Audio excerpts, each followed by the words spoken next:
Also, guten Morgen nochmals und jetzt kommt die Geschichte.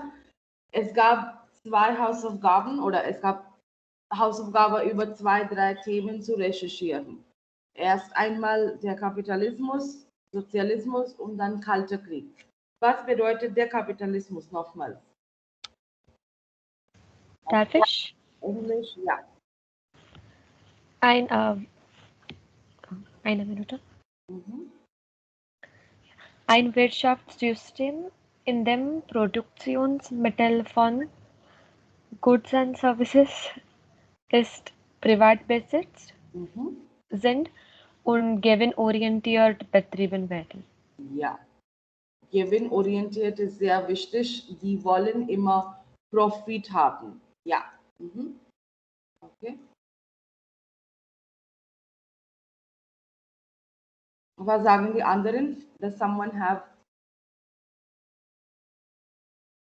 anything else to say about capitalismus? It's not as small as just a one line, actually, or two lines. The concept.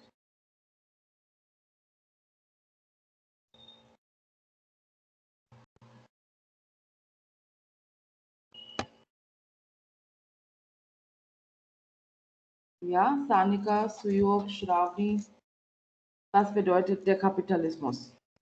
Das ist über auch Menschenrecht, Human Rights. Mhm. Ja.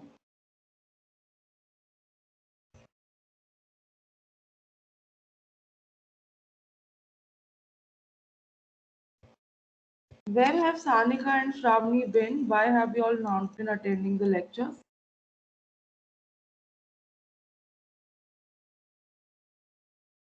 Ma'am, I was having my B2 lecture in the morning. Hmm. And is it still going on, the class? Yeah.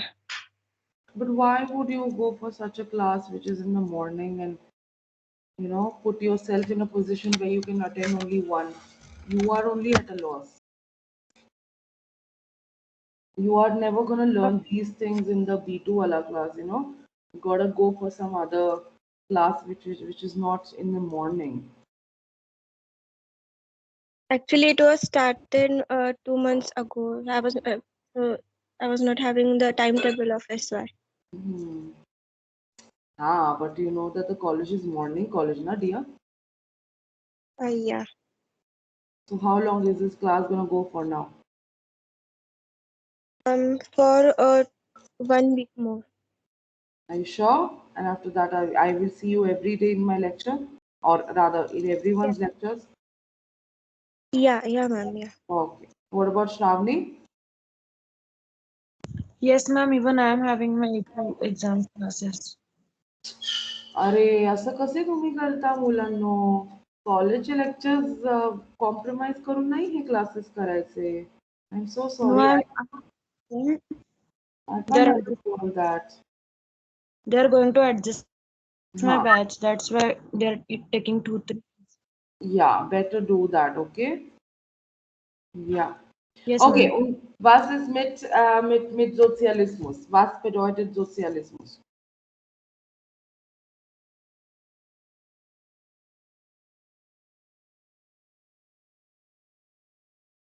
Darf ich? Ja. Der Sozialismus ist ein wirtschaftliches und politisches System, in dem die Gemeinschaft oder der Staat die allgemeinen Produktionsmittel besitzt. Zum Beispiel Bauernhöfe, Fabriken, Werkzeuge, Rohstoffe.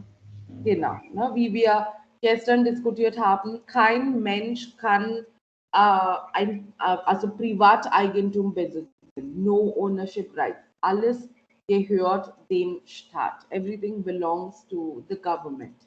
Ne? Also das Ja. ist Sozialismus. But I still feel there's a lot more that you were supposed to read and tell me. These are one-liners. You can't really uh, anyhow you cannot compact these two entire huge giant systems into one liners. Deshalb gebe ich die Hausaufgabe noch einmal. Ich möchte, dass ihr etwas detailliert, etwas mehr über diese zwei Konzepte lest. Vielleicht könnt ihr auch auf Englisch lesen. If you feel that German is a little too overwhelming to read it in if you know in economics they have chapters, entire chapters on these two topics, and then you are telling me one line. No, bitte sag mir etwas detaillierter über diese zwei Systeme. Okay? Und der Kalte Ja. Krieg. Darf ich? Ja.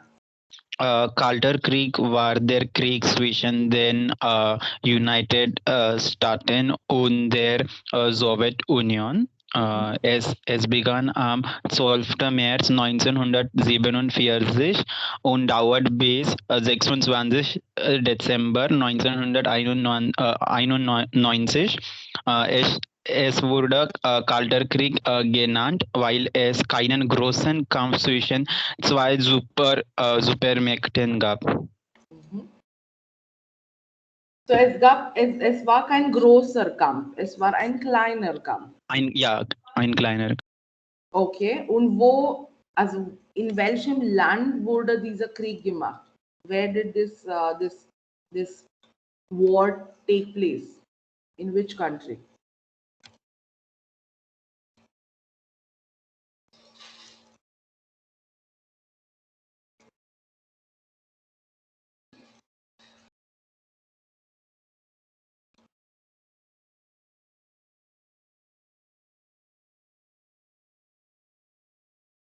Na, das war das Besondere an dem Kalten Krieg. Dieser Krieg wurde nicht auf dem Land geführt.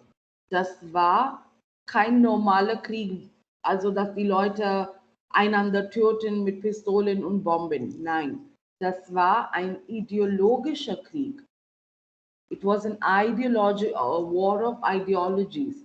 No, the Cold War was not fought on a battlefield like other wars, like the First World War and Second World War and the Battle of Panipat in India, for example. Nein, das war ein Krieg der Ideologien und es gab zwei Supermächte, wie Suyo gesagt hat, die USA mit Kapitalismus.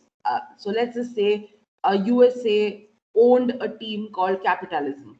Und dann gab es Sowjetunion. Sowjetunion war für Sozialismus. So let's just say the Soviet Union or today's Russia had a team called Sozialismus. Und dann es gab sehr viele europäische Länder und die haben gewählt. Oh, ich will in dem Team von den USA sein. Ich will in dem Team von Sowjetunion sein. Und so haben die Länder ihre Prioritäten umgesetzt und eine Gruppe ausgewählt. So they, according to their preferences, their ideologies, their liking, they decided to choose whatever group they wanted to choose.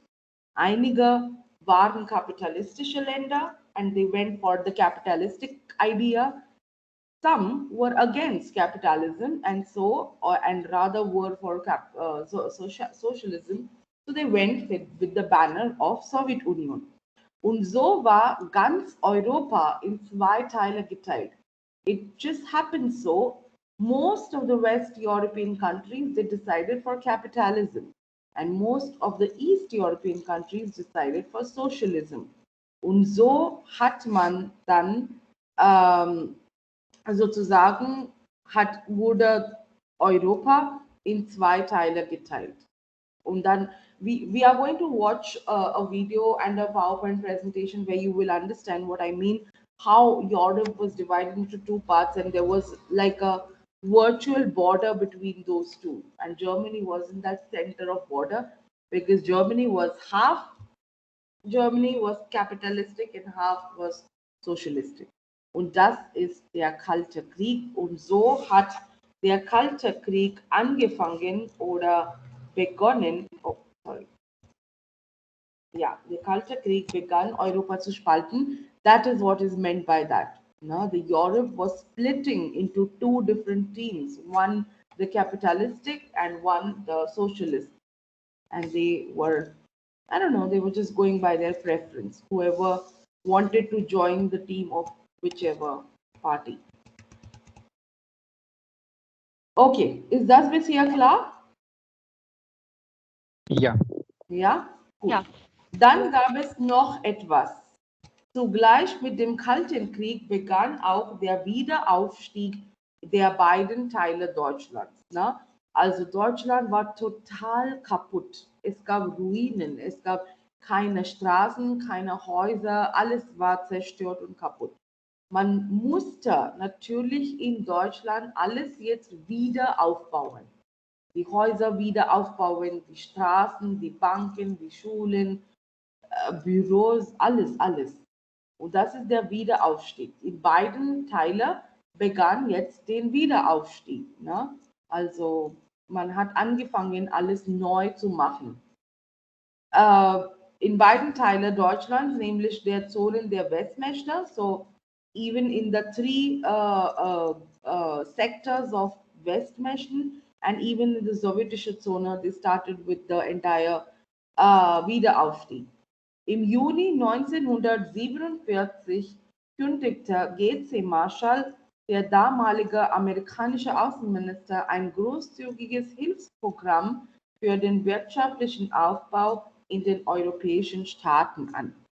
Something you must know, die USA ist heute reich, sie war auch früher reich und wird immer sehr reich sein. Die USA ist ein sehr, let us say, a very illustrious country or rather a state, und also dem Land geht es finanziell sehr gut, hat sehr viel Geld, and they want to rule the world with this money that they have. Ne? So was hat die USA gemacht? Der amerikanische Außenminister, der Foreign Minister von den USA, G.C. Marshall, hat Deutschland ein sehr großzügiges Hilfsprogramm angeboten. Not only Germany, a lot of European countries who were destroyed in the Second World War. Die USA hat allen diesen Ländern ein großzügiges finanzielles Hilfsprogramm angeboten. Das heißt, they offered to help them out with these repair works and Wiederaufstieg, building everything once again, from scratch. Da brauchte man natürlich Geld. Und dieses Geld kam von der USA. Das war aber natürlich kein Geschenk. That was not a gift. Deutschland zum Beispiel hat dieses Geld angenommen. They did take help from the US about this financial help, took some money, aber das war kein Geschenk. Deutschland sollte das natürlich zurückzahlen. Germany was supposed to pay it back. It was as good as a loan, a personal loan, you know. Genau, so kündigte, kündigen ist announced, ein großzügiges Hilfsprogramm, a very, very generous financial helping program für den wirtschaftlichen Aufbau in den europäischen Staaten an. Die USA, ankündigen ist das Verb, sorry, not just kündigen, ankündigen ist to announce. Kündigen ist to leave a job, to quit. Die USA leisteten 12,4 Milliarden Dollar Kredit zu einem geringen Zinssatz. Ja, zu einem geringen Zinssatz. In den amerikanischen, britischen und französischen Zonen beschleunigte dieser Kredit die wirtschaftliche Entwicklung. So, das war ein enorm großes Kredit. 12.4 billion dollars was the kind of money that the US was willing to loan these European countries, and Germany did take the loan from US. The only good part was zu einem geringen Zinssatz. The word Zinssatz come on the next sentence, next page. Zu einem geringen Zinssatz bedeutet at a lower interest rate.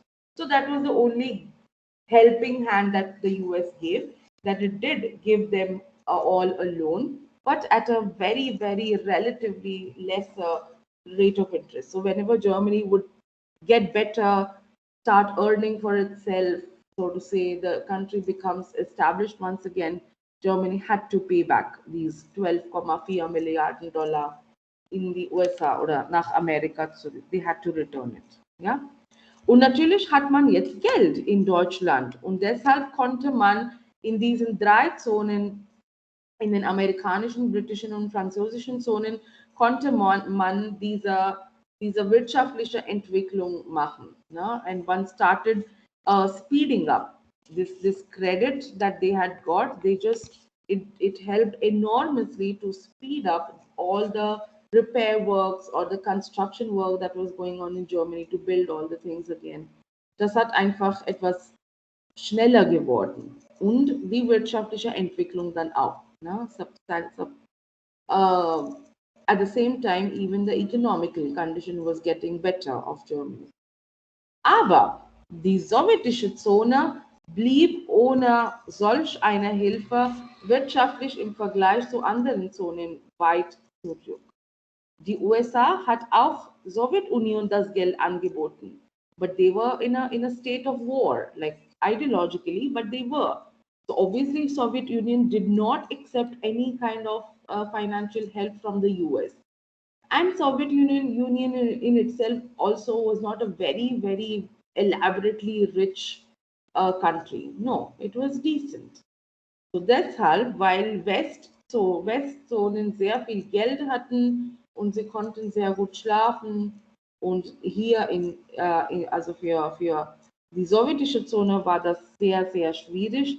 Sie konnten kein Geld haben und deshalb war die wirtschaftliche Entwicklung in dieser Zone relativ weit zurück. It was pretty much weit zurück. Wie sagt man das auf Englisch? It had lagged behind.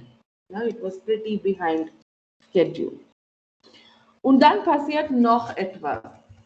Im Sommer 1948 beendete Ludwig Erhard, damals Bundesminister für Wirtschaft, in den Westzonen die Kriegsinflation durch eine neue Währung. Was bedeutet Inflation? Habt ihr je dieses Wort gehört? Ist auch auf Englisch gleich. Inflation. Yeah, rise in prices. Wie bitte? Die Preise?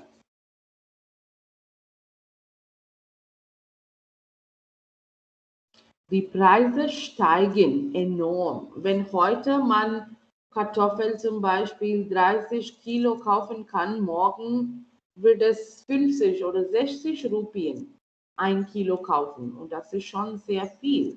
Und deshalb dann war das keine gute Idee. So, es gab Kriegsinflation, die Preise von allen Produkten, all even very basic things, die Preise waren hochgegangen. Ja, so, und man wollte diese Inflation beenden. Once this kind of economic crisis crashes into the country, the entire focus kind of hails around it. So everyone wanted to do something about this inflation so that the entire world could get out of the problem, because it's not something only one country will face inflation. It is usually a global wave which goes to every country, usually starts in the US, where the financial hub of the world, so to say, is. No? So im Sommer 1948 beendete Ludwig Erhard, damals Bundesminister für Wirtschaft, in den Westzonen die Kriegsinflation durch eine neue Währung, die DM. So, was hat er gemacht?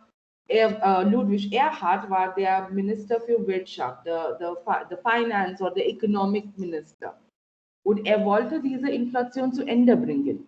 Deshalb hat er eine neue Währung oder ein neues Geld in den Westzonen eingebracht. A new type of currency. Und das war die deutsche Mark. And if you can see in the next line, 10 alte Reichsmark, that is the earlier currency, was equal to 1 Deutsche Mark.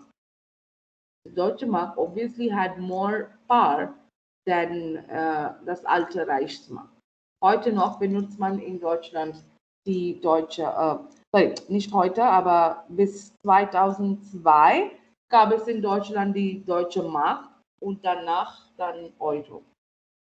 So, das war eine sehr kluge Idee von Ludwig Erhard, and it really did help reduce inflation considerably in these parts of Germany, in the Westzonen. Die sowjetische Besatzungszone oder SBZ antwortete darauf mit der Schaffung einer neuen Währung in ihrem Machtbereich, nämlich der Mark oder Ostmark. So it's like a very funny childish game. You did, even I'll do this. तू केलं ना मग आता मी पण केलं करणार किंवा तू केलं नाही मग आता मी पण करणार. So in den Westzonen hat man eine neue Währung eingebracht, die Deutsche Mark. Dann hat die Sowjetunion gemacht, ja, wir können das auch machen. Wir können auch eine neue Währung einbringen. Und so haben sie auch dann in ihrer Besatzungszone oder in ganz Europa eigentlich eine neue Währung geschaffen. Und das war die Ostmark. Ja, die sowjetische Besatzungszone antwortete darauf. It was like a reply, an answer back to the US. You did it. Look now, even I am changing my currency, and then our economy also would get fantastic und so weiter.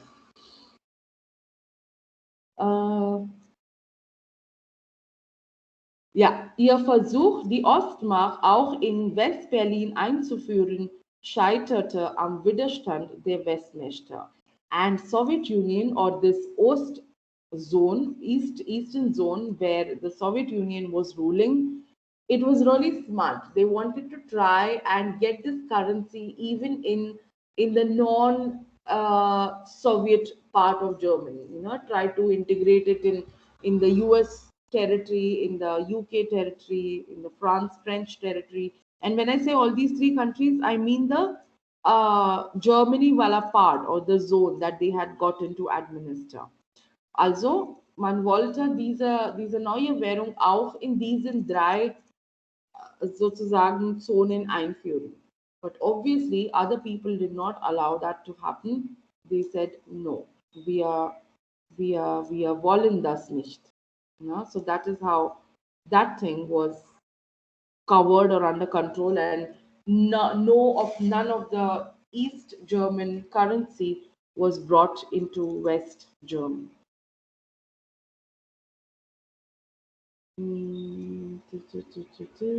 Genau. So because this there was a Widerstand, there was kind of a protest that people or even the other three zonen did not want Soviet Union to get their currency into their zone. There was a protest, and due to the protest, this really cunning plan of Soviet Union to integrate their currency into the Western zone, it just collapsed, it shattered.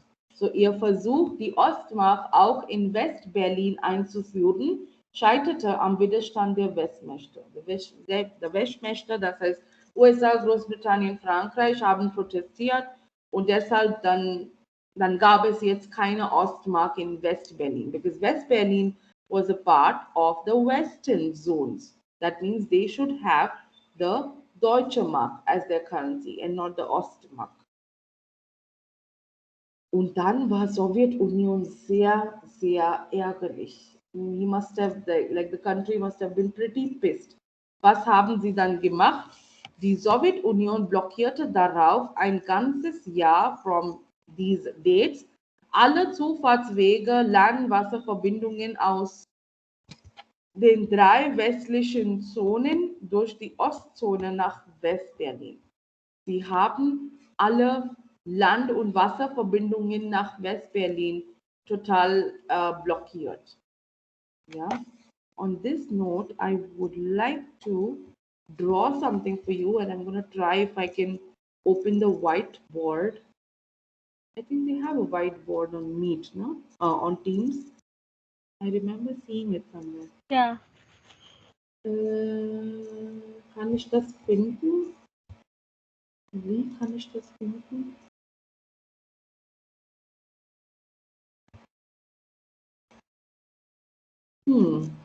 Ich habe vergessen, wie man das macht. I knew it actually. Show device settings. No.